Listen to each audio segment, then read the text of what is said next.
para que todos podamos. La invito a la doctora Eugenia Rico, va a ser un placer realmente escucharla. Bueno, muchísimas gracias, Gabriela. ¿Se me escucha bien? ¿Hola? Sí, perfecto. Perfecto. Bueno, gracias a Gabriela por haberme invitado y gracias al Consejo Deliberante de Villa Gesell por dar este espacio tan importante, tan contenedor, en todo lo que tiene que ver con un tema tan complicado como es la mala praxis y los daños que generan a partir de las malas prácticas, como así lo llama la ley. Voy a tratar de ser sintética, clara, después me pueden hacer las preguntas, porque el tema es muy amplio, pero sí, cuando me planteé el programa, lo primero que rescato, y quiero que la gente pueda entender, saber y reflexionar, que las causas civiles, en los casos de mala praxis, son tan importantes como las causas penales, porque lo que se busca a través de la causa civil es el resarcimiento de la víctima, su vida, su honor, su dignidad, también en la parte económica, por supuesto, pero en la medida en que los familiares crean o les hagan creer que están lucrando con la vida de las personas, piensen que se siguen beneficiando las grandes corporaciones o los médicos o al que está dentro del sistema de salud. Porque lamentablemente sabemos que los médicos, cuando producen mala praxis y como consecuencia de ello una persona muere, ellos no dejan de cobrar. No se trata de una cuestión onerosa. La causa civil importa, primero porque la ley así lo establece, y porque es una forma de que se conozca lo que pasó en un determinado hecho, y que por ese hecho se indemnice a la víctima o a los familiares de la víctima. Quiero que esto llegue a las familias de forma clara.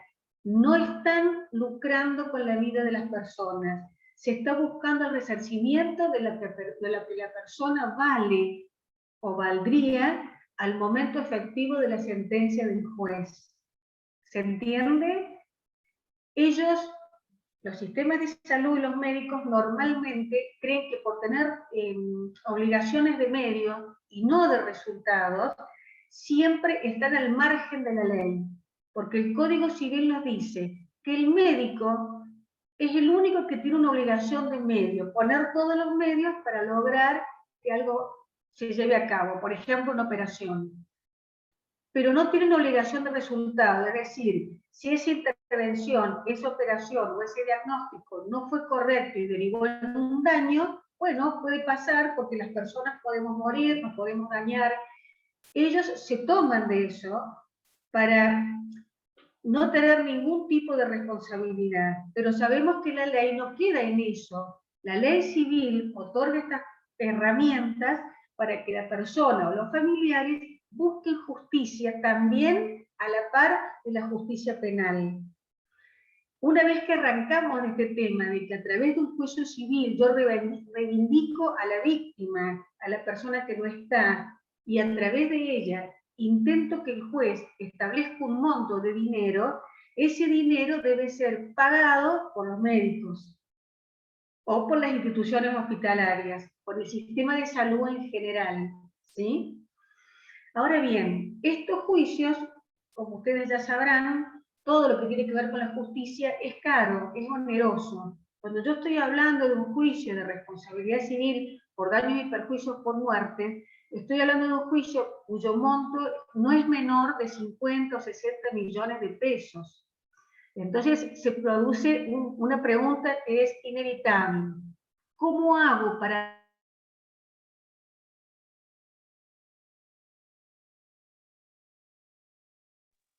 ¿Se cortó?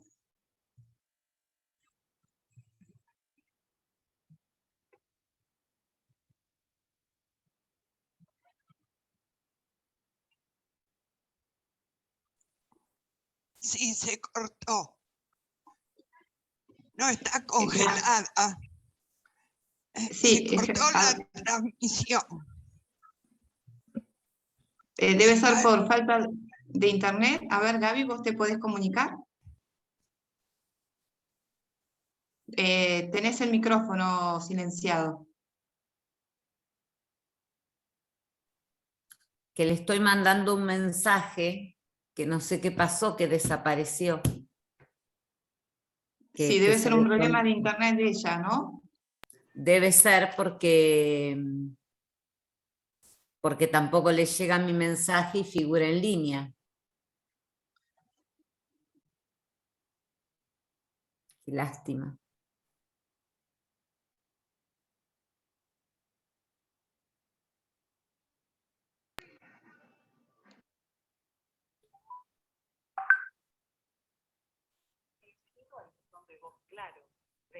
Me atiende su contestador. Sí, debe ser un problema de conexión de ella. Ahí le llegó el mensaje, así que seguramente se conecta. Les pido un poquito de paciencia. Sí, sí, dale, sí, esperamos.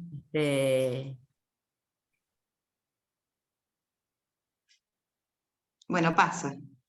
Sí. Igual, bueno, mientras que Eugenia se conecta, yo voy a hablar un poquito de este tema también, en cuanto a los que somos las familias, ¿no? Casi a ninguno nos importa iniciar el juicio de daños y perjuicios, pero algunos se ven obligados a hacerlo, porque los gastos que tenemos las familias cuando... Perdón, Gabriela, ¿me escuchás ahora? Ahora sí, bien. Me contacté por el celular. Perfecto, me puse el celular por las dudas. Bien. Bien. Habíamos quedado que sé que retomaste un poco el tema. El problema que se les presenta, una vez que tomen conciencia de que lo que se busca es la indemnización por el valor de la vida de la víctima, pasamos al otro punto. El punto, ¿cómo hago para hacer frente a juicios tan onerosos que sale tanta cantidad de dinero? Por suerte la ley nos da una respuesta, que es el famoso trámite del beneficio de litigar sin gastos, en el cual yo presento la demanda civil y paralelamente le pido al juez que me permita litigar y hacer este proceso sin pagar sellado de justicia. ¿Por qué? Porque excede mi patrimonio, aún sabiendo que yo puedo hacer frente, no soy indigente, ¿me entienden? No necesito ser indigente para que el juez me otorgue el beneficio de litigar sin gastos. Esto es muy importante porque la gente también se encuentra con este obstáculo económico. Los jueces lo dan. Es muy raro que no otorguen el beneficio, sobre todo cuando se trata de daños producidos en ocasión de mala praxis, ¿sí? Bien, ahora una vez que tenemos la importancia de hacer el juicio civil, no tengo dinero, los montos son grandes, no importa, tengo la solución del beneficio de litigar sin gasto. Me pregunto ahora, ¿a dónde voy? ¿A qué tribunal voy a reclamar esta indemnización? ¿A los tribunales provinciales o a los federales? La ley es clara en esto, dice, el tribunal o la jurisdicción es la del lugar del hecho. Bien, perfecto. En mi caso, por ejemplo, el hecho tuvo lugar en la ciudad de Mendoza y nosotros somos de San Luis. Entonces, el hecho me lleva a que yo tenga que ir a Mendoza y a los tribunales de Mendoza. Pero al estar en distintas provincias, y en forma inmediata se pone un recurso en el cual se solicita al juez federal de la ciudad donde yo estoy, San Luis, que como el juicio y el hecho fue en Mendoza, me permita tramitarlo por la justicia federal. Nosotros sabemos que la justicia federal es una excepción. En la justicia federal no se tramita cualquier causa, menos de daños y perjuicios, pero en este caso puntual, cuando el hecho ocurrió en una provincia y nosotros estamos en otra, pedimos la habilitación de la vía federal. ¿Sí? ¿Hasta ahí vamos? ¿Me escuchan, Gabriela? Sí. Perfecto, Sí. perfecto. Bien, bien. Tenemos también algo muy importante que rescato, que es el término o el tiempo que tengo o que tienen las personas para entablar la demanda civil. Se toma 3 años a partir del hecho que provoca el daño. Si, por ejemplo, el hecho que provocó un daño es anterior, o sea, es diferente a cuando yo me doy cuenta que el daño existió, se toma a partir del momento en que la persona toma conocimiento del daño. ¿Se comprende? El tiempo es de 3 años. A partir de ese tiempo prescribe la acción, no puedo reclamar nada a nadie. Normalmente la responsabilidad que hay es objetiva. ¿Qué quiere decir? Cuando hay un daño, no necesito tanto demostrar al daño, sí necesito quién provocó ese daño. Esto es muy importante porque esto surge a partir de la reforma del Código Civil y Comercial a partir del 2015. No necesito demostrar el daño, pero sí quién lo ocasionó y cómo lo ocasionó y cuáles fueron las consecuencias de ese actuar negligente por parte de los médicos y temerario, imprudente, que no fue el esperable para esa situación. El tiempo de prescripción es importante, porque las personas que sufren un daño, la víctima o los familiares de la víctima todavía no toman conciencia, es muy dura la situación, y esto lleva a que el tiempo juegue en contra, hasta que uno sale del shock, que creo que nunca lo hace, pero ese impacto principal, hasta que uno toma conciencia de lo que sucede, puede pasar un tiempo. Ese tiempo puede jugar en contra. Por eso tienen que tratar de encontrar un abogado, la persona idónea para que las pueda a ustedes contener y guiar en este proceso que es complicado en cuanto a lo afectivo estoy hablando, en cuanto a lo que se pone en juego en un proceso de daños y perjuicios para reclamar por el daño que le ha causado un hecho de mala praxis a una persona. Y cuando esto es la muerte, obviamente que en forma permanente se ponen en juego los sentimientos. Por eso, al buscar un abogado, el abogado tiene que también ser una persona que va conteniendo a su cliente, pero a su vez poniéndolo en conocimiento de todo lo que va sucediendo dentro del proceso. Es importante que se les haga saber a ustedes cada hecho, cada prueba y cada acto procesal, porque ustedes tienen que ser partícipes de lo que sucede en el proceso. El proceso es de las personas. Lo que pasa es que nosotros los abogados somos auxiliares de la justicia y el juez es el director del proceso que en definitiva va a dictar una sentencia. Las sentencias siempre son favorables para las víctimas y para los familiares de las víctimas. Esto lo establece la Corte Suprema de Justicia de la Nación. Lo que hay que establecer, quién va a ser el demandado, quién va a pagar esa suma que se necesita y que se pide, porque la suma que se pide, recuerden ustedes que tienen que ver con la persona de la víctima. Los familiares hasta pueden donar el dinero, si quieren, ¿me entienden? Hay personas y hay causas en las cuales las familiares de las víctimas han cobrado un dinero determinado y no lo han querido, entonces lo donan a una institución, a una ONG o lo que fuere. No tienen que dejar de hacer el juicio civil. A tal punto les digo, y les recomiendo, porque hago muchos, el juicio civil muchas veces aporta elementos a la causa penal. Por ejemplo, en el caso puntual que estoy llevando en la ciudad de Mendoza, la fiscal ha tomado y toma elementos de la causa civil para investigar a los 4 y 5 médicos que están acusados como autores materiales del homicidio culposo en ocasión de mala praxis. La fiscal permanentemente pide la información al juez federal. Esto ha llevado a que la causa penal, es importantísimo esto, vaya a la par de la causa civil. ¿Se entiende? Las dos, paralelas.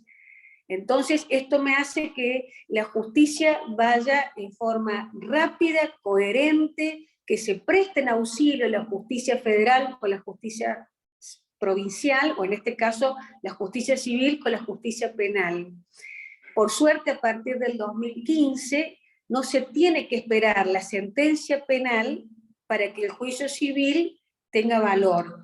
Hoy van por caminos separados, a ver si me entienden lo que puedo decir. Son distintas cuestiones las que se reclaman, pero deben ir paralelos, de la mano.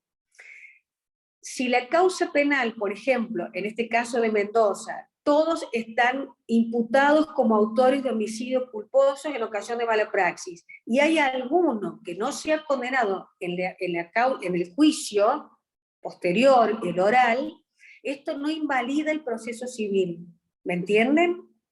Van por caminos separados en lo técnico, es lo que quiero explicar, pero en lo real, en lo concreto, tienen que ir juntos. Por eso los abogados penalistas y civilistas deben trabajar en conjunto. Nosotros, en este caso puntual, estoy llevando los dos procesos como puedo, porque no tengo la matrícula en Mendoza, pero sí la Fiscalía ha demostrado, al principio no, una actitud de colaboración. Quiere colaborar con la causa civil y necesita elementos de la causa civil para llevar a la penal. ¿Sí? Otra cosa importante, una vez que tomamos en cuenta que los familiares de las víctimas deben entender que no lucran con la persona, sino que están reclamando por el valor de la vida de la persona, de su honor, de su dignidad, ya dijimos a dónde voy a ir, a qué justicia voy a ir, a la provincial o a la federal. También hablamos de la posibilidad de estos juicios que tienen grandes dimensiones económicas de poder establecer el beneficio de litigar sin gastos. Esto es fundamental porque si no, las causas caen, los médicos cobran y ustedes se quedan, además de con el dolor, se quedan con la imposibilidad de decir y de poner de manifiesto a un juez civil de qué es lo que sucede con las víctimas y los familiares de las víctimas cuando se producen este tipo de hechos. Porque los distintos elementos de prueba que me permite una causa civil, que es la prueba documental, testimonial, informativa, pericial, son las formas en cómo un juez conoce lo que pasó en esa causa, ¿me entienden? La prueba documental acredita, sin lugar a dudas, qué fue lo que pasó. Por ejemplo, ¿por qué murió? ¿Qué es lo que pasó en un quirófano? ¿Qué pasó con las radiografías o los informes mal hechos? ¿Qué pasó con un mal diagnóstico? ¿Qué pasó cuando se dio un remedio o una medicación que no correspondía? Eso es la prueba documental. Todo lo que documente que a partir de ahí se provocó el daño es prueba que necesito tenerla para llevarla al juez. Bien, también la prueba testimonial es fundamental.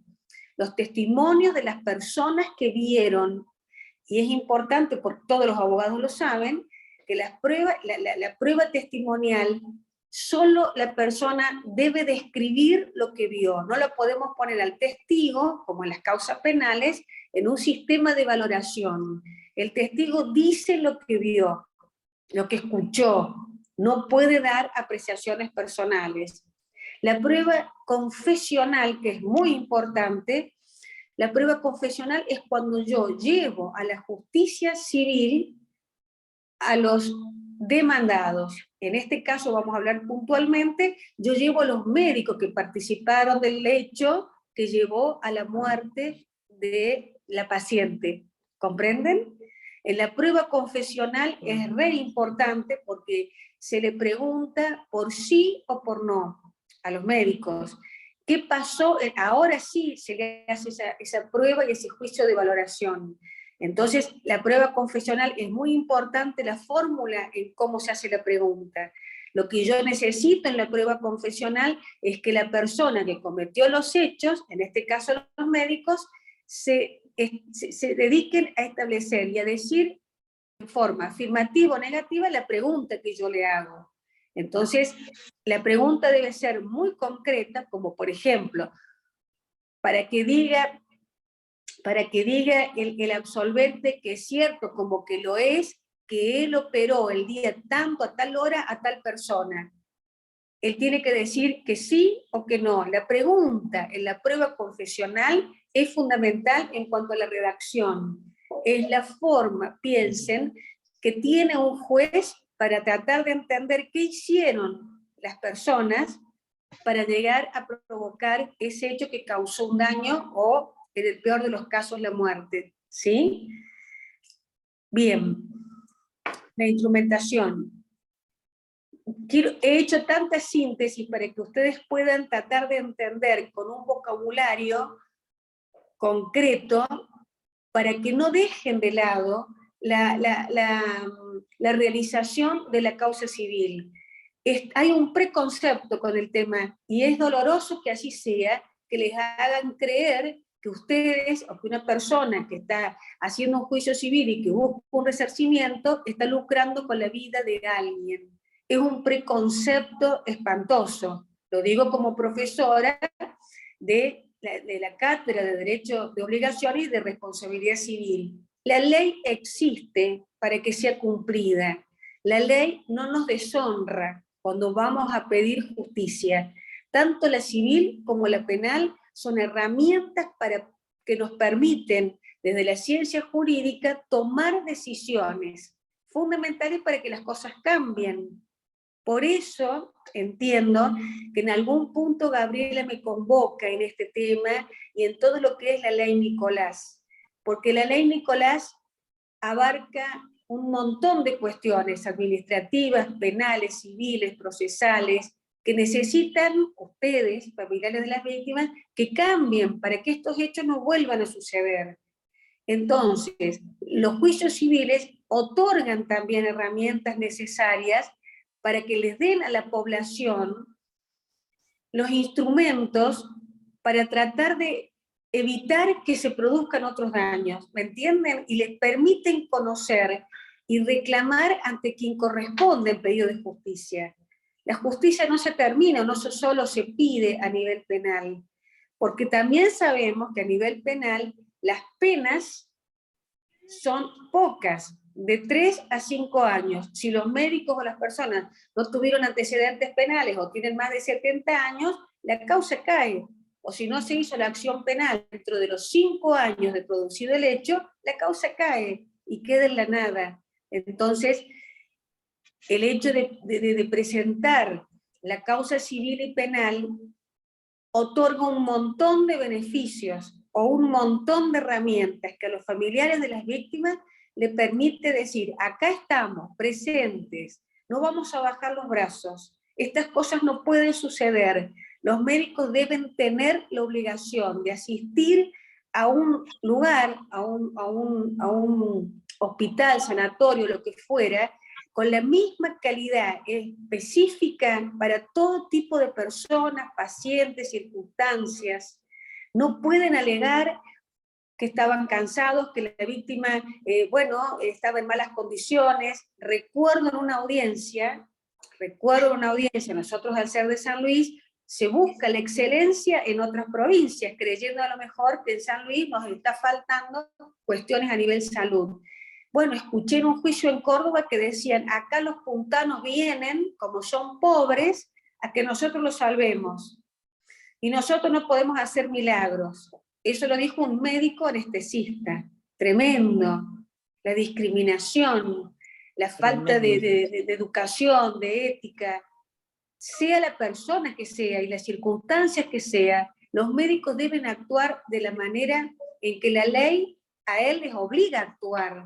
Para eso hacen el juramento, y cada paciente no es un número, es una persona. Esto quiero que lo dimensionen, porque a partir de que se cuantifica, del que le pongo un número, porque tengo que en algún punto en el proceso civil le tengo que poner un monto, un número a la persona, cuánto vale esa persona. Haciendo este juicio que estoy llevando en Mendoza, estamos cuantificando el monto con un perito que es doctor en matemática, que es profesor de la universidad. Cuando empezamos a dialogar, él bien técnico me dice, vamos a aplicar la fórmula Otto, que es la que establece la Corte, por supuesto, la que yo propuse, y le dije, previamente a cuantificar el monto, necesito que lea la demanda. Cuando me volvió a hablar, ya no me hablaba como un técnico en números, pudo entender que ese número que yo estoy pidiendo y que el juez está pidiendo que se compruebe que es tal, lleva por detrás una vida humana que no debió haber dejado de existir. Todos los técnicos, profesores universitarios, los profesionales, más allá del derecho, podemos entender, y es importante que así sea, que el número no es un número solamente, es algo que me está indicando el valor de la persona, su dignidad, honor, su vida, sus proyectos. Por eso les digo, después, si no quieren el dinero, lo pueden donar, pero no dejen de hacerlo. No dejen que los sistemas se sigan enriqueciendo ellos, porque no hay un médico que no cobre las operaciones, que no cobre las asistencias que han hecho. Entonces, dejar caer la demanda civil porque la gente cree que uno lucra, no es ese el sentido que tiene, ¿sí? No sé si me están escuchando o se cortó. Sí, perfectamente, te escuchamos. Bien. Sí, se escucha Perfecto. bien, muy bien. Bien, Eugenia, me bueno. gustaría que expliques, aparte de lo que vayas a explicar, tu experiencia con lo que fue. Eugenia es la abogada de, yo voy a decir el nombre, de Yamila Quistapase, una joven que murió, y que me gustaría que ella cuente su experiencia y el dolor que ella misma como abogada sintió cuando le discutieron en un juicio civil el daño psicológico padecido por la mamá de Yamila. Yamila pertenece a nuestra ONG y la nombro para honrarla, sin importarme que no haya que dar nombres propios. Sí nombro Bien. a Yamila Quistapase como una forma de nuestra ONG de honrar su vida y de recordarla. Gaby, Bien. disculpa, Eugenia y Gaby, disculpen que las interrumpa. Es que están apareciendo preguntas, no sé si ustedes las están viendo No, no las veo. Sí, yo en el anoté chat. algunas. Una de las Ah. preguntas dice, ¿cómo se pone el valor a una vida? Bien. Esto es importante. Simplemente lo dije para que lo vayan anotando, después al final quieren Claro, yo responderlo. estaba anotando para que al final Sí, lo está conteste. bien. Sí, Bien. perdón por la interrupción. No. Ahí dije yo que es importante la pregunta. ¿Cómo hago para ponerle un valor a la vida? A ver, no tiene valor. La vida de las personas no tiene un valor, o sea, es inconmensurable. Pero la Corte Suprema, vayamos a la cuestión práctica, ha dicho en algún punto, para poder resarcir a esa persona que ya no está, tenemos que ponerle un número para que alguien pague por ella. Entonces aplicamos, por ejemplo, en este caso, la fórmula Woto. La fórmula Woto es una base que se tiene, importante, para calcular el valor. Por ejemplo, en este caso, Yamila trabajaba muy bien y tenía un recibo de sueldo.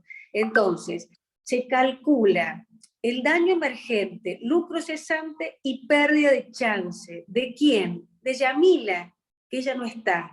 Entonces es una fórmula muy compleja, pero muy efectiva. Se toma en cuenta el sueldo, la edad que ella tenía, lo que deja de percibir con el sueldo que tenía, la pérdida de chance que ella hubiese tenido en su trayectoria y en su vida, porque ella se iba a recibir de contadora, y el daño en su propio cuerpo. Esto arroja un monto de dinero, es una fórmula, por eso yo prefiero que lo haga un perito en matemáticas y el juez federal de Mendoza también lo considera pertinente, y es fundamental que así sea. Por supuesto que nada de eso le va a devolver la vida a Yamila. Esto que quede claro, y yo entiendo como abogado que jamás el cliente queda satisfecho con esto, pero es una manera, como les digo, de valorar a la persona que ya no está.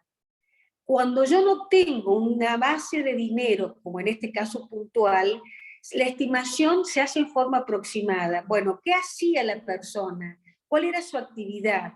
¿Cuál era su proyecto de vida? ¿Qué chances hubiese tenido, no de ser presidente de la nación, sino, por ejemplo, en su vida cotidiana?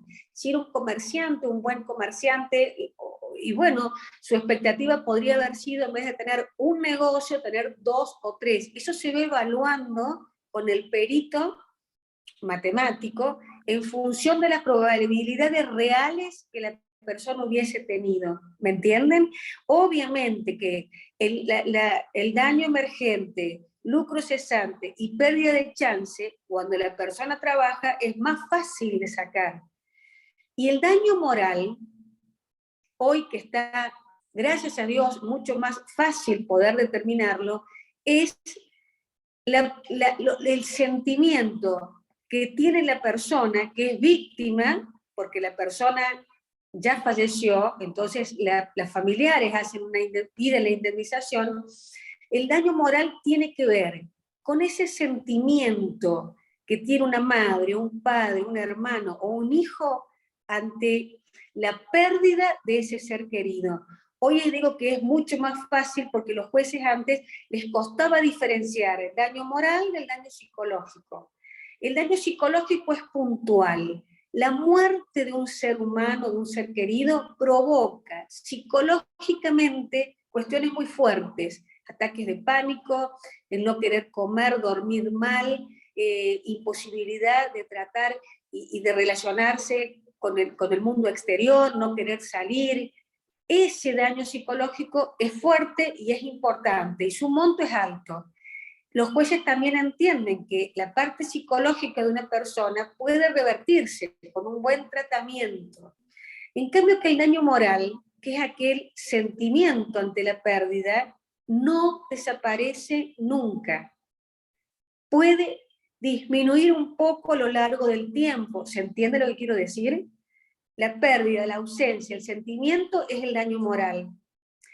Ese daño moral también hoy se cuantifica. Está claro en los tribunales que se diferencia del daño psicológico y que se diferencia del daño puntual de, como dije recién, lucro cesante, pérdida de chance y daño emergente. Eso en este punto estoy tratando de responder la pregunta, bueno, ¿cómo cuantifico a una persona, a una discapacidad o a la muerte? ¿Comprenden? No sé si les quedó claro. ¿O quiere que Sí, están retome algún tema? preguntando cómo se cuantifica, no solo en la muerte, sino también cuando existen daños en la salud, cuando o sea, es una víctima sobreviviente. Eso te Perfecto. pregunto. Lo mismo se aplica. Se aplica el daño emergente, por ejemplo, lamentablemente es así, pero tiene que existir. Un ojo tiene un valor, una mano, una pierna, las partes del cuerpo tienen un monto, y eso está así técnicamente. Pero indudablemente que si una persona pierde, por ejemplo, el brazo, y esa persona pintaba, el monto de la indemnización va a ser mayor que aquella que no utilizaba para vivir su brazo. ¿Comprenden? Si hay algún daño en alguno de los órganos de la persona, hay que cuantificar y ver las características del daño para determinar el daño emergente. ¿Comprenden? El daño emergente es el daño en la persona. Cuando la persona murió es la vida de la persona, pero cuando la persona está como consecuencia del daño con alguna discapacidad o alguna cuestión que no le están funcionando bien los órganos, eso se cuantifica. ¿Con quién? Con el médico, con alguien, con un perito médico, ¿me entienden? Y se evalúa en qué medida el cuerpo o el resto de la salud se va deteriorando, ¿me entienden? Con ese daño producido. Ese es en el caso de que la víctima no haya sido fatal el hecho. ¿Comprenden? Me resulta, estoy tratando de hablar rápido porque hay tanto para decir, hay tanto para explicar. Entiendo que las preguntas son un montón. Las fórmulas para establecer un monto los establece la Corte Suprema de Justicia de la Nación, y esto no es menor, por eso digo, no hay un Estado ausente, hay un Estado presente. El lema de Gabriela y de esta charla, en la medida en que no conozcamos las cosas, no vamos a poder pedir, ni vamos a poder solicitar resarcimientos o cambios, es muy importante. Nosotros sabemos como abogados que muchas cosas suceden por el desconocimiento de la ley.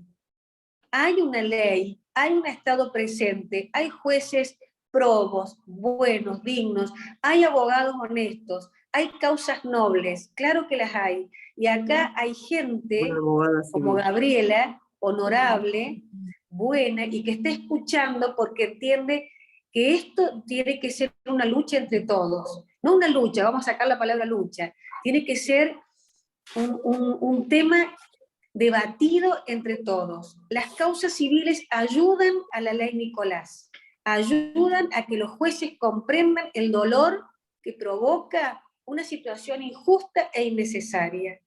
Las muertes injustas tienen que ser conocidas. Por eso Gabriela incorpora dentro del proyecto de ley que haya estadísticas en la República Argentina. Las estadísticas son importantes para modificar cosas, tanto en el derecho como en los propios médicos, ¿me entienden? Hacer conocer las causas es fundamental para lograr cambios. Y porque, como dije al principio, ese preconcepto o ese rótulo espantoso que pone que las personas cuando van a lo civil lucran con la muerte es erróneo. Y las corporaciones y los médicos se aprovechan que no hagan nada, para ellos, bárbaro, no tengo que pagar nada. Cuando a un médico se lo condena a pagar 30 millones de pesos, o a un hospital 100 millones de pesos, yo les puedo asegurar que la actitud cambia rotundamente. Rotundamente, ya no es un vuelto, ya no es una persona, bueno, se murió, no sabemos más nada, bueno, la causa penal quedó por ahí, no.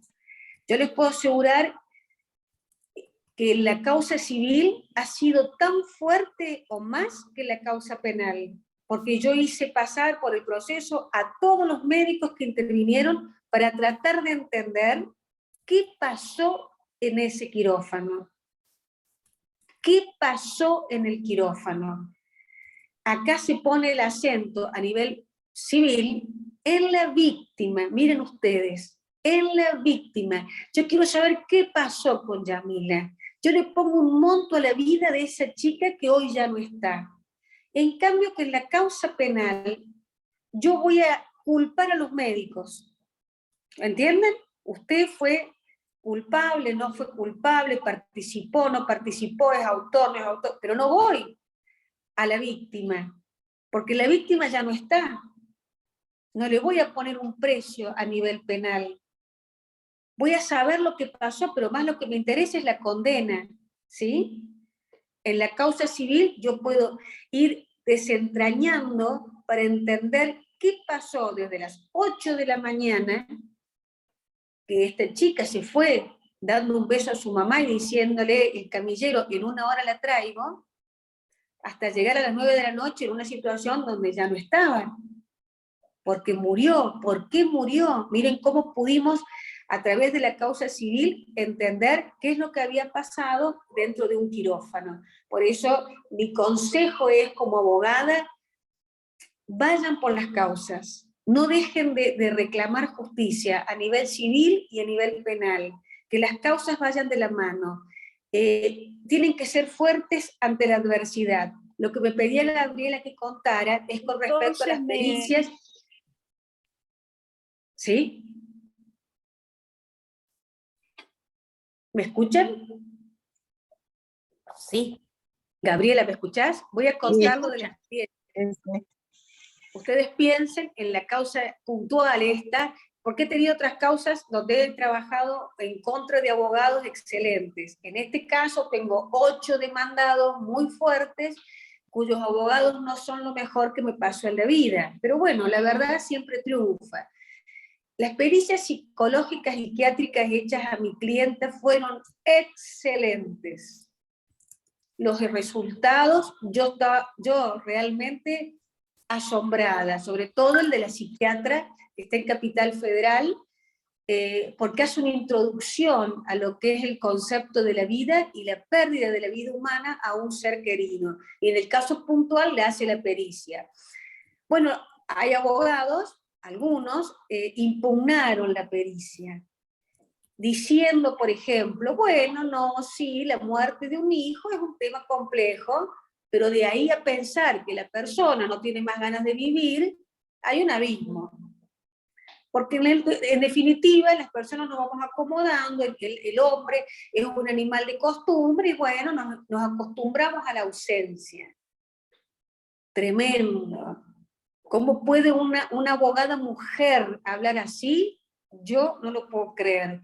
Pero Solo por un animal de suerte, costumbre, doctora. Discúlpeme, solo un animal de costumbre responde también a barbaridad.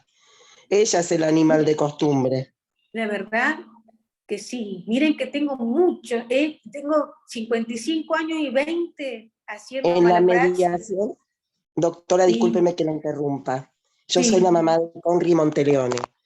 Yo hice una pregunta en el chat, no sé si había gente con la mano levantada, porque bueno, estoy con una neumonía bilateral dificultada para hablar, pero quería agradecerle primero su tiempo y agradecer muchísimo las explicaciones que da, porque yo inicié la acción civil y me reservo iniciar la acción penal una vez avanzada sobre la civil, porque sé que de esa manera yo puedo conseguir la responsabilidad de la institución médica, o sea, que se hagan responsables. Es una estrategia, y en vez de poner mala praxis, en el caso de mi hijo, voy por la acción de daño continuado, porque Conrado era un niño nacido con una patología congénita cardíaca, corregida con un ROS, bueno, es terminología médica, pero bueno, tuvo una cirugía correctiva en sus válvulas, que no tenía por qué ser eterna, porque esas válvulas no iban a crecer embriológicamente con él, y se le negó la posibilidad del recambio valvular a los 8 años, convirtiéndolo en un rehén de una enfermedad terminal como la hipertensión pulmonar secundaria, crónica, por negativa de diagnóstico, porque desde el 2001 al 2007 nos tuvimos que trasladar a Italia justamente por la crisis del 2001, ¿no? Que era imposible conseguir la medicación que él necesitaba para evitar el rechazo de las válvulas que le habían sido implantadas, ¿no? En Italia dicen, perfecto, mira, ya llegó a los 8 años, sus vasos pulmonares son elásticos, creemos que es el momento oportuno para hacer el recambio de válvulas porque ya son pequeñas y el corazón empieza a trabajar de forma normal, y además ya existe la técnica de lo que es el óxido nítrico por cateterismo para dilatar las pequeñas válvulas, los pequeños vasos pulmonares y bajar la hipertensión. Bueno, para esto necesitaba la firma del padre que vivía en Argentina. Perdón, yo les pido que vayan resumiendo los casos, que hagan preguntas concretas, porque son muchas las personas que quieren saber cosas. Por eso pregunté, porque me parece oportuno preguntar, pero si no le hago una pequeña síntesis, en definitiva en Argentina le negaron siempre el tratamiento, nunca se presentó en Ateneos para ir a la cirugía, hasta que 5 años más tarde determinan que la patología de Conrado era la correcta diagnosticada en Italia, y bueno, quedó como paciente terminal. Pero nunca me dijeron que mi hijo era un paciente terminal, la quisieron dibujar tapando esos horrores, que fueron horrores, porque había un diagnóstico previo donde decía que era indicada esa cirugía, y 11 años más tarde plantean esa misma cirugía para dibujarla y seguir tapando las chanchadas de la misma corporación. ¿Qué pasa? Cuando hablamos del daño cuantificable, desde lo civil, cuesta mucho poner digamos, una cuantificación al caso donde ellos, en la mediación, por eso venía en terminología pareja a lo que estaba diciendo la doctora, fue que se me dijo, ¿qué vas a demandar vos con tu hijo? Es un oxiso prescripto. Por eso no me extraña escuchar de la contraparte tamañas burdeidades, porque mi hijo, siendo un oxiso prescripto, puso de pie 2 veces el Congreso de Nación con 2 leyes nacionales, por unanimidad. ¿Me explico? O sea, la posibilidad de su vida, o sea, vos no podés cuantificar lo que era capaz esa criatura, a pesar de su enfermedad crónica, que en realidad lo cronitizaron, pueda o no generar a futuro. Por eso es muy ambiguo, por eso está muy claro cuando usted explicó que se calculan más o en menos y se deja al arbitrio de la justicia determinar los... No, por eso. Por suerte la Corte no deja más al arbitrio de los jueces poner lo que ellos consideren. En esos casos puntuales, cuando yo no tengo un recibo de sueldo, una base, etcétera, se hacen los cálculos en base a la fórmula u otro, pero se modifican ciertos elementos dentro de lo que es la fórmula. ¿Me entienden? Sí. Entonces, es importante que cada caso en particular sea verificado y estudiado bien por el abogado y por una persona, primero un médico, obviamente, que tiene que ser su mano derecha, y un perito, para mí, matemático. Es fundamental. Pero quiero decirte algo, siempre encontramos la persona noble, la persona justa, la persona educada, entendida. En este caso, el juez obviamente que rechazó la apelación planteada. No puede uno que no sea idóneo, el abogado es abogado. Si el psiquiatra establece esa pericia, no puede el abogado que no es idóneo pedir la nulidad. Más allá de lo que estaba haciendo la abogada, es muy interesante, la sentencia del juez, era una apreciación personal. A ella le puede parecer, está muy bien lo que dice el juez, sintéticamente es así, que a usted le parezca eso no implica que sea lo que a la familia de la víctima le está ocurriendo. Por eso digo, en estos momentos donde todo es caos, nadie cree en la justicia, en las personas, bueno, no, tenemos gente noble, gente buena, hay abogados que se comprometen con las causas. Por supuesto que la calidad de abogado es fundamental para poder llevar una causa comprometida. Yo me comprometo con cada una de las causas, lógico, aunque esta es especial, porque es especial, en todo sentido hablando, ¿no? Pero me permite tener la capacidad de objetivizar, siento dolor, siento mucha responsabilidad, pero a la vez siento mucho profesionalismo que hay que poner. Y del otro lado, en un juzgado serio, con gente idónea, bueno, los resultados son los óptimos. Por eso digo, si llevo una excelente causa civil, miren al punto que puede suceder que colaboro con la causa penal, que la fiscal en este caso vive preguntando y pidiendo cosas para la causa de ella. Por ejemplo, yo mandé un oficio al Ministerio de Salud para ver si realmente los médicos son médicos, si las especialidades eran esas, si estaban inscriptos, si no estaba caída la matrícula, etc. Toda la información se portó de primera el Ministerio de Salud de Mendoza. No tengo palabras para decir en la rapidez en que me informó absolutamente todo. La fiscal no lo había podido lograr. Entonces me pide que se adjunte la documental y que se la envíen a ella. No es casual, no es que me pasa a mí, no es con esta causa. Uno tiene que seguir estudiando. Ustedes cuando vayan a un estudio jurídico, el abogado tiene que tener, yo lo tengo siempre, el Código Civil, la prueba, la Constitución Nacional, tiene que estudiar la causa. Si no se siente comprometido, o al menos en mi caso así, no puedo agarrar una causa. El compromiso es estar a la par, son horas de estudio, tiempo, mucho tiempo que me lleva, pero bueno, el éxito es que se logran las verdades, se logran los pagos y uno se siente satisfecho desde todo punto de vista, no solamente desde lo económico. El éxito de la causa, el saber que se pudo descubrir ese quirófano, las salas donde está la gente, los familiares no saben nada, hay un silencio ahí, hay un silencio entre ellos. Nosotros pudimos abrir ese silencio del quirófano, pudimos abrir las puertas y entrar a través del proceso civil. Fue muy doloroso, fue muy fuerte, pero bueno, era necesario.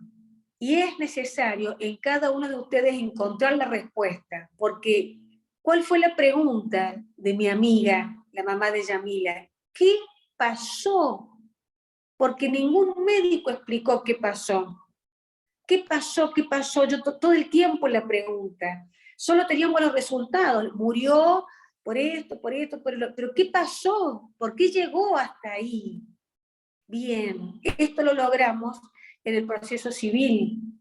Y esto hizo mucha fuerza a la causa penal. Eran los mismos demandados, las mismas personas, y bueno, los hechos los pudo comprobar la fiscal. ¿Me entienden? Yo, como abogada civilista, de corazón les digo, no dejen caer las causas civiles, que no les hagan creer que ustedes lucran. Si cuando cobran un juicio lo quieren regalar, donar, háganlo, no importa, lo importante es que se haga cumplir la ley. Para eso existe. Que los tribunales trabajen con respecto a esto y que también otorguen estadísticas. ¿Cuántos juicios de mala praxis por muertes hay? En hospitales públicos, privados, en qué tipo de operaciones, especialidades. Comprenden que aporto un montón a lo que es el proyecto de la ley Nicolás.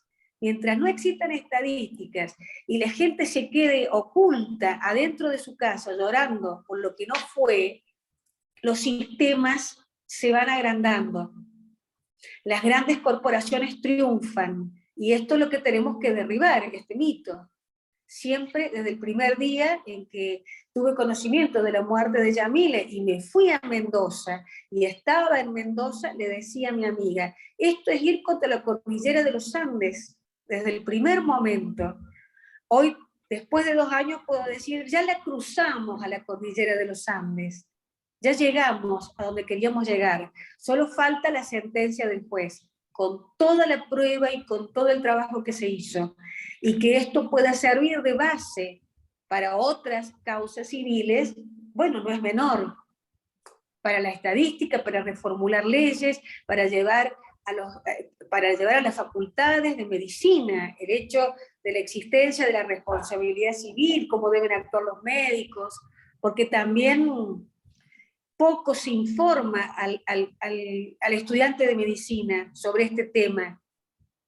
¿Comprenden? No hay en la carrera muchas materias con respecto a lo que es la medicina legal. Por ahora, por ahí hay algunas más que en otras, en las privadas, pero en general no son materias de derecho que tenga el médico, cuando debería tenerlas. No sé, Gabriela, si querés hacer alguna otra pregunta. Eugenia, te voy a hacer una pequeña interrupción. En cuanto a una inquietud de Gabriela, el Zoom no se corta, no hay un tiempo limitado, podemos seguir hablando.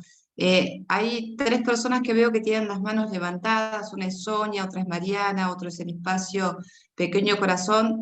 Hay 70 personas conectadas. Hubo una sugerencia de una persona que dijo, ¿por qué no se anotan las consultas y poder consultarlas directamente a Gabriela para que mañana las responda, dado el tiempo?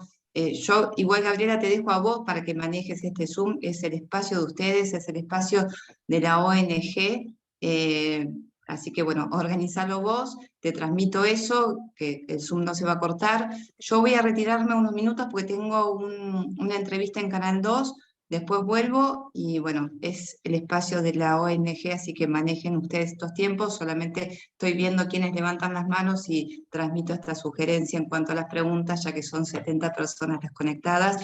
Y muy interesante, sos muy clara, Eugenia, en tu explicación en un tema tan sensible, y realmente lo estás transmitiendo en un lenguaje muy sencillo y bueno, y despierta todas estas inquietudes que se están manifestando. Bueno, muchas gracias, muchas gracias. Gaby, si vos estás ahí, como vos quieras, si querés hacerme alguna de las preguntas. Sí, ahora te las voy a hacer, pero si se va a ir Eugenia Grispum, antes de que se vaya en forma personal, le quiero agradecer, porque además de ser quien es, yo quiero decir quién es la mamá de una de las mejores amigas de Nicolás. Así que desde ese lugar, ella brinda su apoyo en todo y desde el principio. Así que como sé que se va a ir ahora a un canal de televisión que tiene que ir a hablar, yo le agradezco profundamente a ella porque no lo hace como política, sino como con el amor inmenso que siente por Nicolás y a través de él por todos los miembros de la ONG. Eso Muy quería bien. decir nada más antes de que ella se retire, porque la quiero mucho. ¿Mm? Bien. Bueno, gracias, Gaby. Igual Y hago ahora- reportaje nuevo, gracias, gracias de corazón. No, a ustedes. Gracias. A ustedes por este espacio. ¿Mm? Gracias. Que fue útil y va a seguir siendo útil los 2 días que siguen. Totalmente, Gracias. repito, 70 personas conectadas y con muchas inquietudes en un tema tan sensible y bueno, y la vida, no sabemos lo que nos pasa, lo que nos puede parar la vida, así que bueno, gracias por esto, gracias, de verdad. Gracias. Perdón. Un abrazo enorme. Bueno, puede preguntar Sonia Bértola, que aunque ustedes no lo puedan creer, forma parte de nuestra ONG y es médica además. Así que está muy buena su pregunta y también nos ayuda mucho en nuestra ONG. Sonia, desmuteate. ¿Me la lees o ella la hace? No, te lo va a preguntar. Ah, Sonia, perfecto. sí. Bueno, hola, buenas noches. En primera instancia, siempre agradecer a Gaby por esta posibilidad de acercar a todo lo que sea conocimiento, ayuda y colaboración que siempre ha tenido con cada uno de los casos. Escuchándola en cada Zoom, ella siempre tiene una palabra para alguien, para orientar y para acompañar. Así que Gaby, sabés del afecto, creo que te tenemos todo y desde mi lugar el gran agradecimiento. Y a la doctora, que fue muy clara, muy precisa, imagínese o imagínate, Doc, que como médica me resulta muy difícil hablar de los colegas, pero entiendo de que así como hay personas, hay profesionales que llevan adelante su profesión conservando la ética o el acto inmoral de abandono de un paciente. Cuando vos hablas de valoración, desde la medicina legal, que en la facultad dura 4 semanas solamente, quería que hicieras una acotación a lo que es valorar el hecho de una mala praxis cuando hay un fallecimiento, a lo que es la impericia, a lo que es la negligencia o lo que es el abandono de paciente. Si esto tiene un mismo, perdón por la voz, si esto tiene una misma escala de valoración o si utilizan otros instrumentos. A ver, no, cuando además de la impericia, negligencia que provoca un daño o la muerte, yo le sumo el abandono, como en este caso de Mendoza, que es trato indigno, se llama así, el monto o el resarcimiento es mayor, porque acá la persona entró a un quirófano a las 8:30 de la mañana, como les digo, y estaba todo perfecto, tuvimos un problemita, vamos a hacer unas transfusiones de sangre, está todo bien, nadie salía a informar nada, y hubo un abandono de personas. Entonces se pide, por ese abandono, la multa civil o punitive damages, que es una figura especial que incremente el monto, más allá de la indemnización, por el daño causado por la impericia concreta. ¿Se entendió? Es una figura espléndida, viene del derecho inglés. Por eso en Estados Unidos, en Inglaterra o en cualquier potencia del mundo que se aplica esta figura, esto que pasa en Argentina no pasaría. Porque los médicos pierden para siempre la matrícula. A nadie se le ocurre, en ningún hospital se le ocurre abandonar a un paciente. Sea una muela o sea una operación del corazón, el tecnicismo que se pone y la profesionalización de las personas en los lugares son inmensos. Es muy costoso por eso. Pero bueno, si tenemos en cuenta que estamos salvando una vida o tratando, ellos están tratando con la vida o la muerte, tiene que ser así. Le falta a Argentina todas estas cuestiones somos muy, vamos a decir así, estamos en el proceso de cambio. Estamos queriendo, necesitamos que la Corte Suprema avale la sentencia de primera instancia y de las cámaras. Cuando llegan a la Corte, cuando la Corte diga esto es así, cuando además de la mala praxis murió una persona, hubo abandono o un trato indigno por parte de los médicos de la institución y imponemos una multa de 110 millones de dólares, esos son los montos que se manejan, al hospital determinado, independientemente del valor de la vida de la persona. ¿Se entendió? Sí, perfectamente, doctora. El hecho de decir la impericia o el abandono de paciente, recuerdo el caso de la chica con diabetes que fallece en el hall del hospital por COVID, pero que su base es su cuadro diabético. En ese caso, ¿qué magnitud, por un caso concreto, se podría llegar a valorar esa situación donde se sabía que podía haber una patología de base como condición de aumentar el riesgo de muerte, pero que nunca fue atendida? Y entonces, ¿cómo se valoraría eso? Claro, por ejemplo, ahí no iría la figura de la impericia, porque no le hicieron nada, pero sí el abandono. Entonces iría la multa o pena civil. La multa o pena civil tiene que ser porque no hicieron lo que debían hacer, no con el cuerpo de la persona, sino en la atención, cómo se comportó el lugar. Porque normalmente van a las instituciones, los hospitales, clínicas, ¿me entiendes? Lo que usted me está diciendo. No la atendieron, yo no sé quién debía atenderla, no hay una persona identificada físicamente, pero es el hospital. Entonces la multa va ahí. Y el objetivo que tiene esta multa es ejemplificativa, justamente por lo que usted me está diciendo, para que no vuelva a pasar. Si viene una persona mal, yo la tengo que atender, porque no sé si tiene una patología de base que puede desencadenar la muerte, ¿me entiende? Sí, sí, perfectamente. Esa es la idea de la multa, por eso digo, la estamos adquiriendo en Argentina, es muy utilizada en las grandes potencias del mundo, y bueno, esperemos que algún día sea aplicable aquí también, con 2 o 3 instituciones que reciban este tipo de resarcimiento y multa, creo que las cosas cambiarían bastante. Ojalá así sea, doctora. Ojalá, ojalá. Le doy lugar a otro. Está Gracias, preguntando con la manito espacio pequeño.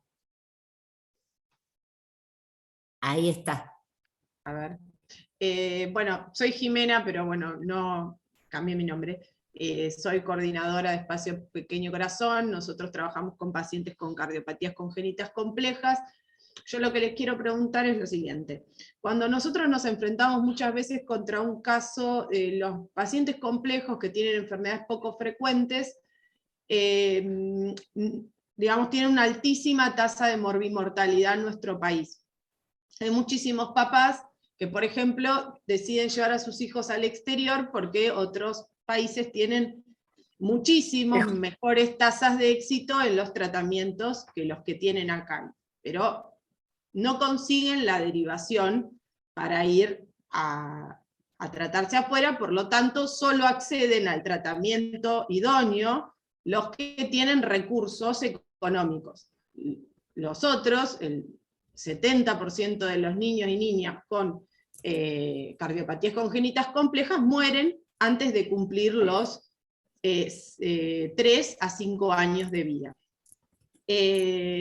Una cosa que nos pasó hace muy poquito es que un médico le prescribió a una familia un tratamiento, bueno, con anticoagulantes y demás, que obviamente la familia detectó que ese tratamiento no era el adecuado, y cuando lo llevaron a Estados Unidos vieron que no lo requería. ¿Qué pena le cabe a esos médicos por ese daño que en realidad fue un daño potencial, porque no ocurrió, porque los padres no permitieron el tratamiento? Pero si el niño hubiera recibido el tratamiento con anticoagulantes, esto hubiera causado un daño a su vida y a su salud. ¿Esto está contemplado dentro de lo que es la mala praxis? A ver, si estoy poniendo mi teléfono en carga, por eso estoy caminando. Sí. Sí, a ver. Sí, claro, claro que está contemplado. Hay que ver el caso puntual, nada en derecho, ni en las causas, a ver, estoy poniendo... Ningún caso es igual a otro, ¿sí? En derecho. Pero, digamos, Ahí está. Claro que entraría en el caso de mala praxis. Yo lo pondría por el tema de, por ejemplo, el abandono. Primero porque ahí veo, yo haría un proceso antes, con un amparo solicito a los tribunales internacionales de derechos humanos, el tribunal por nuestros derechos internacionales, podemos actuar ante el tribunal latinoamericano, la Corte Interamericana de Derechos Humanos, ¿me entienden? Voy por ahí. En el primer caso, si se puede en otro lugar del mundo adquirir una solución a la problemática, primero se va a la obra social, después pongo un amparo. El juez me lo va a dar, siempre me da el amparo, siempre. Al menos a mí me ha nosotros pasado. no tenemos esa experiencia, o sea, lamentablemente son todos rechazos Bueno, o con es para que lo tomen en parcial cuenta. tratamiento, pero en este caso este nene que ya tenía un rechazo, un amparo de un rechazo rechazado, vuelve a ser víctima de mala praxis. Bueno, por eso, perdóname.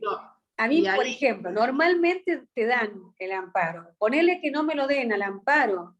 Yo voy al arbitraje internacional, que es la Comisión Interamericana de Derechos Humanos. Ninguna vez la Corte Interamericana rechazó un amparo por un niño, porque nuestros tratados internacionales tienen jerarquía constitucional en Argentina. Y cuando se trata de la vida de los más vulnerables, discapacitados, niños y ancianos, sobre todo con patologías severas, la Corte hace lugar. Lo que pasa es que poco se conoce de esto. Por eso voy al principio, lo que Gabriela propone, conozcamos la ley para poder hacer y ejercer los derechos. Y digamos, ¿qué tipo de abogado litigaría en un juicio en Naciones Unidas, digamos? Porque la realidad cualquier abogado puede, lo que pasa es que hay que tener, a ver, sí, indudablemente los sellados internacionales, acudir a los tribunales internacionales, tienen un costo. El abogado, por ejemplo, nosotros los abogados federales tenemos unas matrículas especiales, podemos actuar en cualquier parte del país. Las matrículas provinciales son menores, las matrículas internacionales son mayores. Entonces, los cobros de los honorarios, los gastos de sellado, aunque se puede pedir el beneficio de litigar sin gasto. Por eso digo, hay que ver cada caso puntual. Para mí ningún caso es desechable. No, esto no va a funcionar. No, al contrario, siempre se va por la vía y teniendo en claro el objetivo. Yo necesito que esta persona se cure, necesito tal medicamento, necesito saber qué pasó en el quirófano. Bueno, ahí voy, con todo lo que la ley me permite. Y puedo encontrar alguna vez jueces que sean corruptos, pero yo les puedo asegurar que no todo está mal, ¿me entienden? En la justicia. Tanto nos han metido esto en la cabeza, que los abogados son unos chantes, que los jueces no sirven, que no acuden a la justicia, entonces nadie se entera de las cosas. Claro que los hay, pero en menor escala, ¿me entienden? Siempre sigo un autor alemán que amo, que es Hart, ya muerto obviamente, que tiene un libro que se llama El concepto del derecho. Nosotros creemos que la mayor cantidad de gente no acapara o no hace lo que la ley dice, pero es al revés.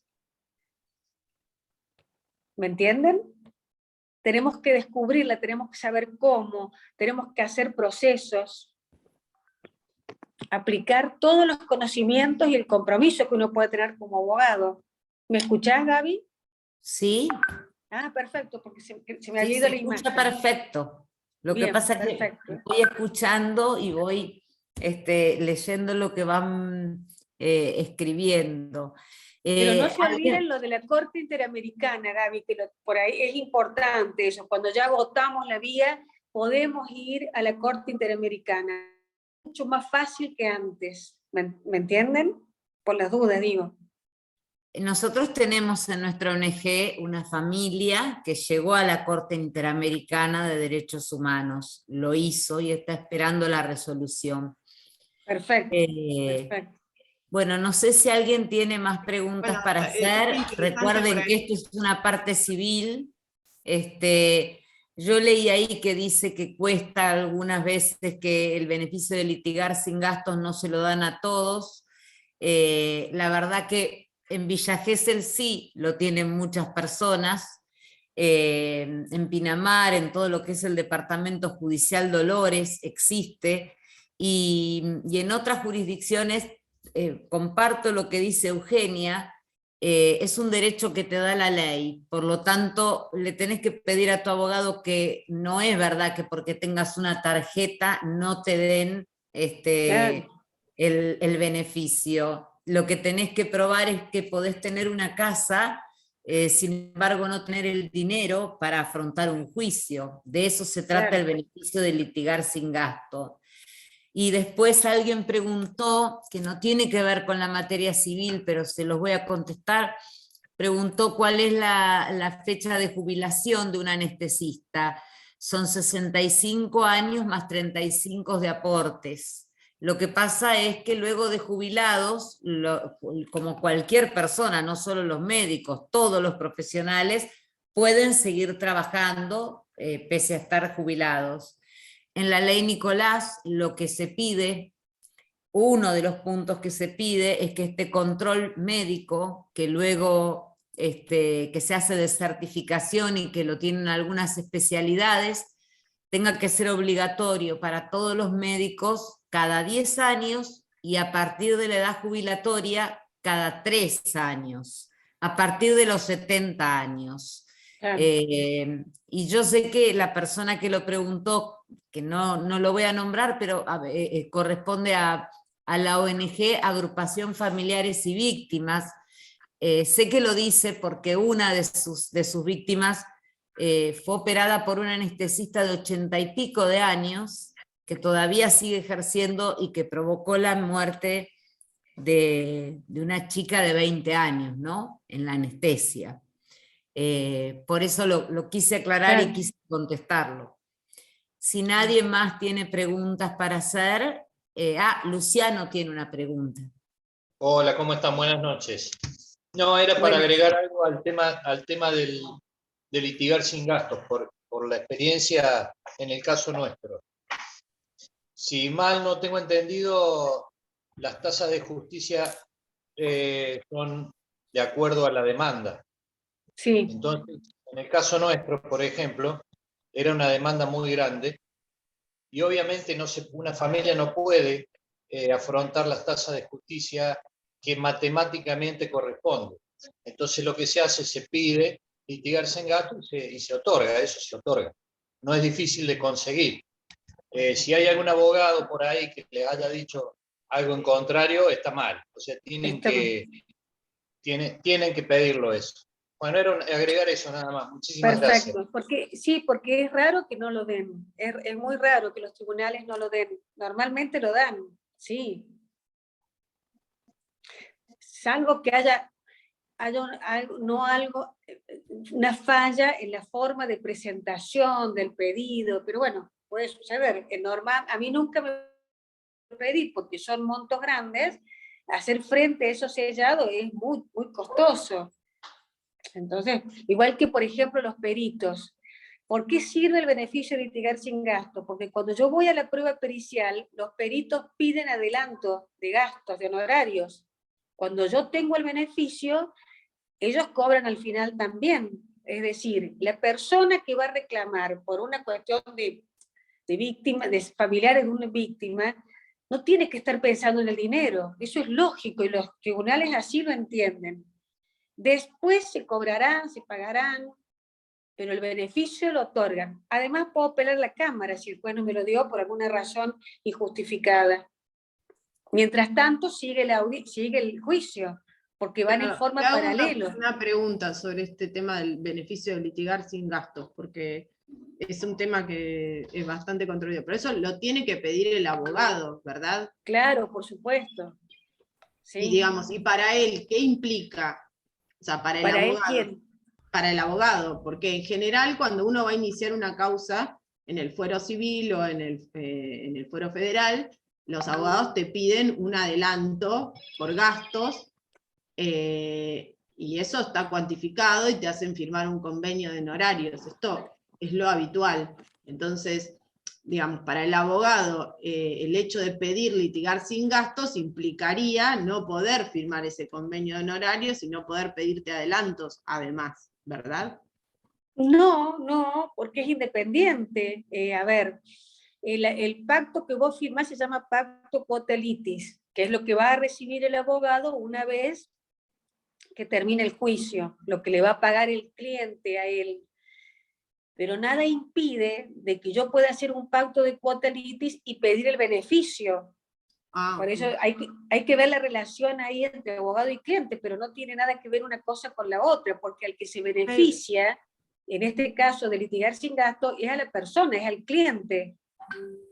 ¿Me entienden lo que digo? Sí, es es independiente. Claro, yo puedo firmar un pacto de quota litis, perfecto, y puedo hacer beneficio. Al contrario, me va a ir mejor, me va más rápido. Sobre todo en estos casos, estamos hablando puntualmente de mala praxis, ¿no? Ya sea porque hubo muerte o porque hubo una incapacidad. Bien, está levantando la mano la doctora Marta Zuluaga, que también la voy a presentar, es médica, es de Villa Gesell, es concejal de nuestra ciudad, y me alegra que esté en este Zoom, porque también es una persona que me ayuda bastante. Bien. Y algo quería preguntar, estaba acá Marta. Marta, ¿estás? Se tiene que Hola, desbloquear. ahí está, ¿me escuchan? Sí. No, bueno, buenas noches, primero que nada felicitarlas por el espacio, y bueno, gracias, a Gaby me une una cuestión afectiva de muchos años, y yo escuché una parte porque estábamos reunidos en comisión, y la verdad que pude escuchar una parte, lamento un montón, Eugenia, porque lo que escuché fue muy claro, y la verdad que siento como una reflexión de pensar, ¿no? Nosotros los médicos, en general los que abrazamos la profesión con vocación y que tenemos una formación, yo soy médica generalista, es verdad, no tenemos materias que nos enseñen concretamente muchas de las cosas a las que enfrentamos muchas veces, tanto en el decir de una patología o en el tener que avisar o tener que dar una noticia que no es agradable, pero además este camino en el cual vos te recibís diciendo que la mala praxis, la impericia y la imprudencia son como los fantasmas, dejan velado los verdaderos derechos de los pacientes muchas veces, ¿no? Entonces creo que hay mucho desconocimiento, creo que nosotros en Argentina todavía tenemos un modelo muy hegemónico médico, en el cual cuando ocurre alguna situación de mala praxis, automáticamente se abroquela el sistema médico, como si hablar del tema lo fuera a resolver. Esto es lo que pasa de este lado, ¿no? Lo digo como médica, muchas veces uno escucha y dice, es mucho más fácil decir y visibilizarlo que callarlo, pero bueno, es verdad que me ha pasado de tener situaciones hasta de amenazas, ¿no? Porque uno trata de cuestionar el proceder, que uno no está cuestionando el proceder médico, sabemos perfectamente que en esto que tiene que ver la salud de la persona en tus manos en algunos momentos, cuando uno lo hace con responsabilidad y cuando uno lo hace poniendo permanentemente al paciente en el lugar de sujeto e informándolo, aunque el resultado sea lamentable y uno obviamente no está formado para matar, nadie se forma para matar, o sea, no, porque si no pareciera que es una pelea entre abogados y médicos. A mí me parece que nos tenemos que informar, porque los médicos no sabemos de esto, y muchas veces te pasa que el paciente pone una expectativa de decir voy a hacer un juicio, y esa palabra tirada al aire ya genera una situación de alerta que por ahí muchas veces circula por distintos lugares, pierde tiempo, y hay muy poca información, por lo menos entre los colegas que abrazamos la profesión desde la vocación, realmente desde la vocación, no tenemos información, tampoco tenemos asesoramiento. Y el sistema de salud lo constituyen personas. Muchas veces la práctica que hace el médico sobre el final en un paciente son una unión de muchos hechos de otros profesionales de salud que atrasaron, entonces muchas veces recae sobre el último, que es el médico. Creo que nos falta mucha información. Agradezco, Eugenia, tu tiempo y poner información, porque me parece que nadie quiere salir a matar y nadie quiere ser víctima de una mala praxis, ni siendo médico ni no médico, como ciudadano, como mamá, como argentina, lo digo, digamos. Cuanta más información haya y cuanto más discutamos y cuanto más tengamos para poder discutir. Creo que lo peor que nos pasa ahora es la desinformación y que estamos en un estado de transición. Comparto con vos, Argentina todavía tiene un modelo muy hegemónico, muy corporativo, en donde los intereses son muy corporativos, y a veces se defienden cosas que son, la verdad que indefendibles. Con incomodidad, porque nadie quiere esto, si no terminás, viste, siendo de un sector en el cual da hasta vergüenza decirlo. Entonces, agradezco la información y el espacio, creo que es muy rico, creo que es muy interesante y creo que les va a quedar corto. 3 días me parece que no les va a alcanzar. Sí, hay mucho, trato de sintetizar y querer llegar y darles un panorama, no digo de que se van a resolver los problemas, las personas, las víctimas ya no están, es terrible, pero mientras no haya un diálogo, si el sistema de salud no permite abrirse y modificar cosas, que nosotros podamos actuar también, los abogados, con las herramientas técnicas, no va a cambiar nada. En este caso puntual, en este quirófano que se cerró creyendo que con este silencio y este pacto de silencio no iba a ocurrir nada, fue tal la estrategia civil que se quebró ese silencio. Claro. Y pudimos entender que no fue un error, que cometieron varias fallas hasta llegar al resultado no deseado. Si esto se abre, si eso se empieza a hablar entre los propios médicos, bueno, a ver, acá la responsabilidad no es, a ver, mira uno, ya perforaste la aorta, vamos, no, a ver, y sigue sangrando, no, cada uno tiene que hacer lo que corresponda para evitar el daño. Yo no digo que si en una operación se produce un infarto, es poco lo que se puede hacer, pero otras cosas son las que están pasando, en este caso puntual y en otros que uno ha tenido, ¿no? El diálogo y la apertura de los médicos sería diferente, y no este confrontamiento, como vos decís, médico y abogado, nos odian a nosotros nos odiamos, no. Trabajaríamos mejor en pos de la salud si fuera en conjunto. Sí, totalmente de acuerdo, totalmente. Yo la verdad que quiero cerrar este espacio. Yo voy a hacer una reflexión mía, que de verdad lo hago de corazón. Yo creo que esto está comenzando a pasar, porque tener en este Zoom médicos, enfermeras, esto es lo que debemos hacer, reconocer que esto pasa.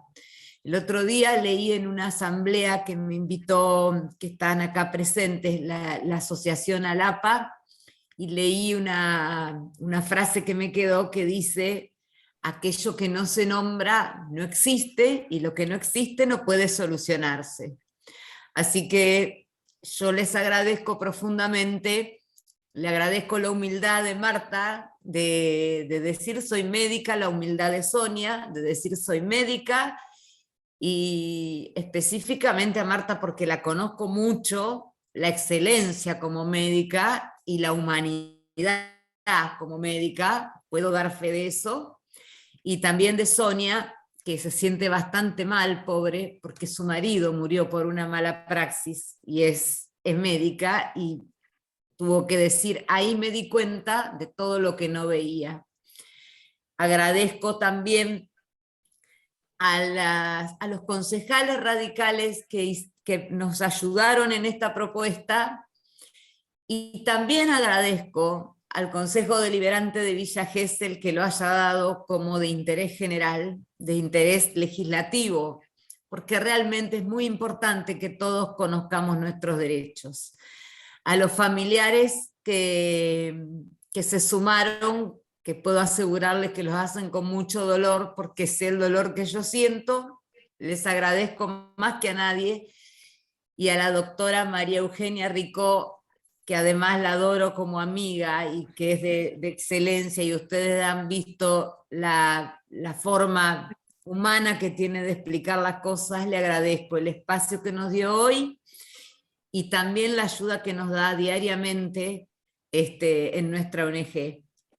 Así que bueno, que la reflexión sea que todos somos seres humanos, que podemos solucionar las cosas entre todos, y que en definitiva todos buscamos un sistema de salud que nos puedan contener a todos, ¿no es cierto? Que nadie va en contra de los médicos. Recién leí a la agrupación Familiares y Víctimas que dice: estamos a favor de los médicos de excelencia, y sí lo estamos, porque diferenciando aquellos médicos disruptivos o aquellos que no lo son, enaltecemos la profesión de la medicina también. Así que les agradezco profundamente, estoy muy emocionada por esta primer charla, y nos quedan 2 días de jornada, y nada, todo mi amor, porque yo siento que estamos logrando lo que queremos. Las familias y aquellos médicos y profesionales que nos acompañan y nos ayudan. Yo creo que lo podemos lograr. Nos lleve el tiempo que nos lleve, lo empezamos a lograr. Así que cuando quieran, cierren este Zoom. Y muchas gracias, Eugenia. Por favor, gracias a ustedes, gracias a todos, y estoy a disposición de lo que necesiten. Y te mando un beso muy grande, Gabriela, y a todas las familiares, las personas que están hoy aquí, porque realmente las siento acá, en el alma, a todas. Un beso grande. Chao. Chao. Gracias, Amadeo, y que mañana salga tan lindo como hoy. Muy bien, gracias a todos. Eugenia no está. Mañana nos encontramos 19:30. Nos vemos mañana. Gracias. Mañana. Chao. Chao, hasta mañana. Listo. Finaliza, listo.